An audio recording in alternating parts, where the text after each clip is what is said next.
Today on the net, French net users examine President Nicolas Sarkozy's state of health.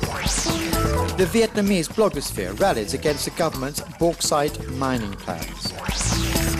And East Africa gets broadband internet thanks to a new undersea cable.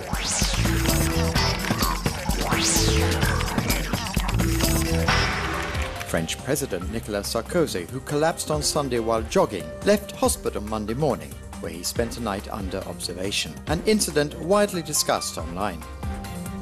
The announcement of the head of state's collapse was quickly broadcast on the web, and in particular on the microblogging site Twitter. Many users wished the president a speedy recovery.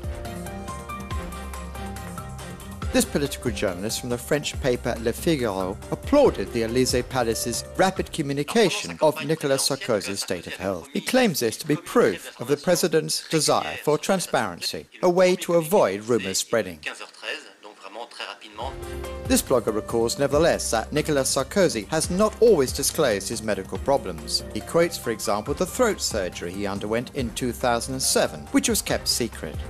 Some question the official version, according to which Sarkozy suffered a simple vasovagal episode, and speculate as to the reasons for his collapse. According to this net user, a more worrying cardiac episode could be to blame, explaining the president's overnight stay in hospital.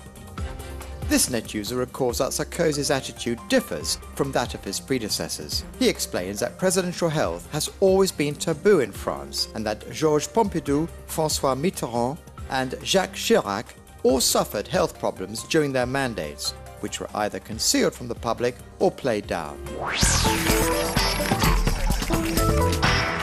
At 98, General Vo Nguyen Giap, an Indochina and Vietnam war hero, is today fighting against the government's plan to quarry bauxite, an ore used for aluminium production. In recent months, he has written several open letters expressing his opposition to the granting of an immense bauxite field to a Chinese public enterprise in the center of the country, a struggle also mobilizing the web.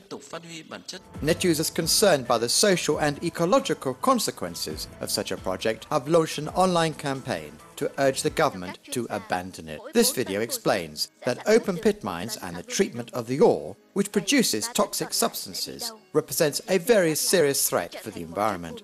This net user recalls that the region is home to several ethnic minorities whose living conditions will be severely affected. He explains that these people could be displaced, driven away by the influx of Chinese workers coming to work in the mines.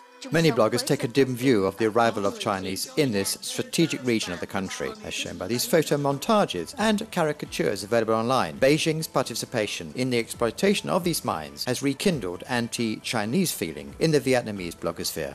Online mobilization continues to denounce the project. This online petition has been signed by hundreds of net users, while this blog invites them to send in photos to express their opposition to the scheme and urge the government to put an end to it.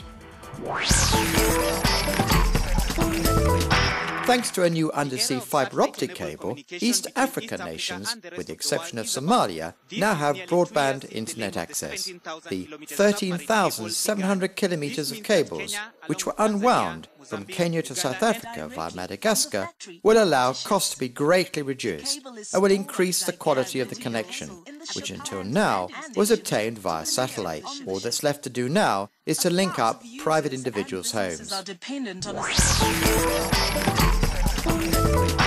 Tourists getting ready to spend their holidays on the French coast can now consult in real time the results of water quality tests, carried out at least once a month at 3,200 swimming areas. Available in 3 languages, the site, designed by the Ministry of Health, also offers information about beach facilities, for example, the presence of showers. How much is $1 trillion worth? That is $1,000 billion. To illustrate this order of magnitude, at a time when the US public deficit is set to reach $1,800 billion this year, the Mint.com site, specializing in finance, has created this video. We learn, for example, that $1 trillion can finance the militaries of all NATO members. That is twice the cost of the New Deal and 10 times that of the Marshall Plan.